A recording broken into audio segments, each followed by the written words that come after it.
Hello दोस्तों, I am सना। आप देख रहे हैं मिस सना यूट्यूब चैनल। आज की जो हमारी टॉपिक है वो है आर्टिकल्स। तो आज हम आर्टिकल्स के बारे में जानेंगे कि आर्टिकल्स कितने प्रकार के होते हैं और उनका यूज़ हम कैसे करते हैं। तो आइए वीडियो को स्टार्ट करते हैं। आर्टिकल्स जो होते हैं वो दो प्रकार के होते हैं। पहला डिफिनिट आर्टिकल्स और दूसरा इनडिफिनिट आर्टिकल्स। जो डिफिनिट आर्टिकल्स होता है उसके अंतर्गत द आता है और इनडिफिनिट आर्टिकल्स के अंतर्गत ए और एन आता है। डिफिनिट आर्टिकल्स जो होता है किसी विशेष व्यक्ति, वस्तु या स्थान के साथ होता है जिसके बारे में हमें जानकारी पहले से होती है। For example, open the door, दरवाज़ा खोल दो। तो दरवाजे के बारे में मुझे पहले से जानकारी थी तो मैंने कहा कि दरवाज़ा खोल दो। तो ये डिफिनिट आर्टिकल्स हुआ। और इफ इनडिफिनिट आर्टिकल्स किसी ऐसे व्यक्ति, वस्तु या स्थान के साथ होता है जिसके बारे में हमें पहले से कोई जानकारी नहीं होती है। For example, this is a book, यह एक किताब है।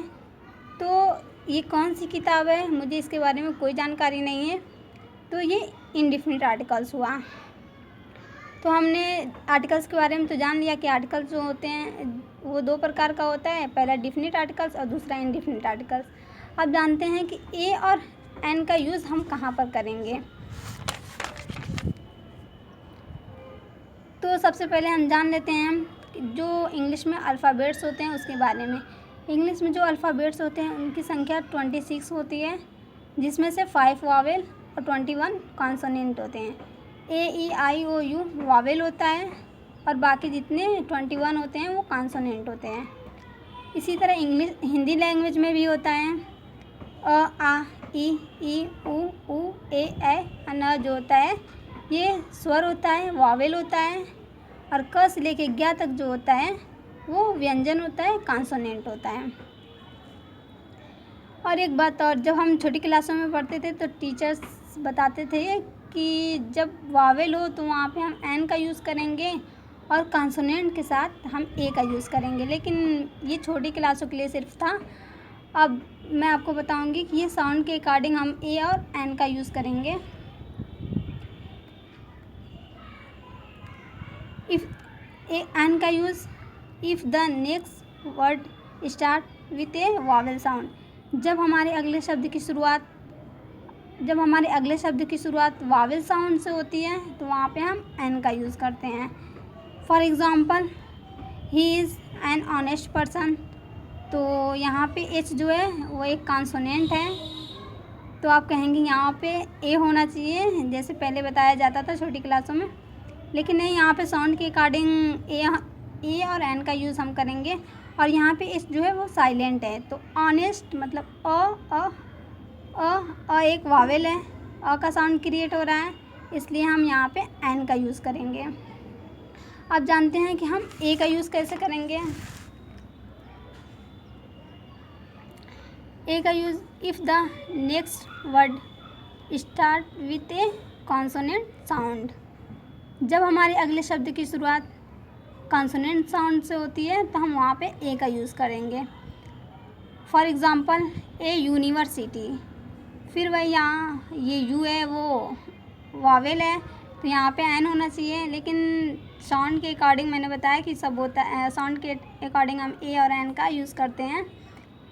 तो यहाँ पे यूनिवर्सिटी, मतलब यहाँ पे यूनिवर्सिटी यह एक कॉन्सोनेंट है, यहाँ पे कॉन्सोनेंट साउंड क्रिएट हो रहा है, इसलिए हम यहाँ पे ए का यूज़ करेंगे ना कि एन का।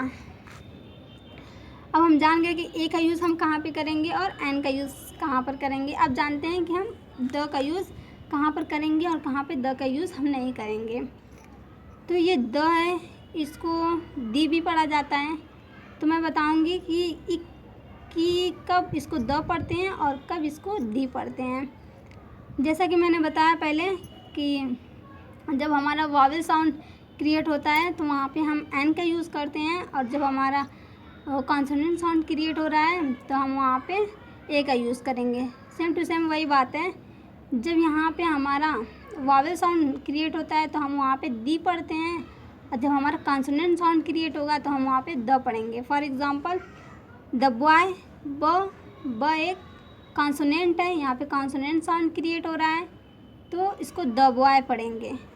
द इंड, ई ई जो है एक वावेल है, यहाँ पे वावेल साउंड क्रिएट हो रहा है, इसलिए यहाँ पे दी इंड पढ़ेंगे। द पेन, द पेन, प जो है ये एक कॉन्सोनेंट है, यहाँ पे कॉन्सोनेंट साउंड क्रिएट हो रहा है, इसलिए इसको द पेन पढ़ेंगे। द ऑनेस्ट, ऑनेस्ट यहाँ पे एच जो है वो साइलेंट है। ऑनेस्ट मतलब अ एक वावेल है, यहाँ पे वावेल साउंड क्रिएट हो रहा है, इसलिए यहाँ पे हम दी ऑनेस्ट पढ़ेंगे। तो आप जान गए कि हम कब द पढ़ेंगे और कब दी पढ़ेंगे। अब जानते हैं कि कहाँ पे हम द का यूज़ करेंगे और कहाँ पे द का यूज़ हम नहीं करेंगे।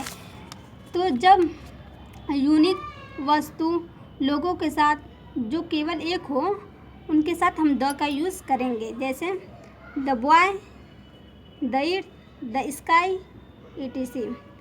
और किसी प्रसिद्ध भवन के साथ हम द का यूज़ करेंगे, the Taj Mahal, the Lal Qila, the Qutub Minar.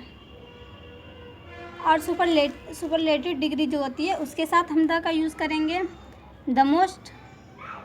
और जो नदी होती है, नदी, नहर, सागर आदि के साथ भी हम द का यूज़ करेंगे, जैसे द गंगाज।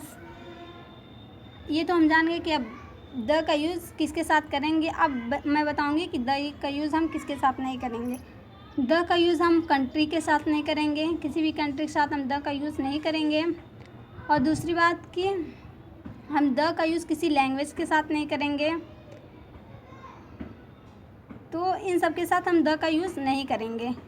तो ये जानकारी आपको कैसी लगी, आप प्लीज़ मुझे कमेंट करके बताइएगा।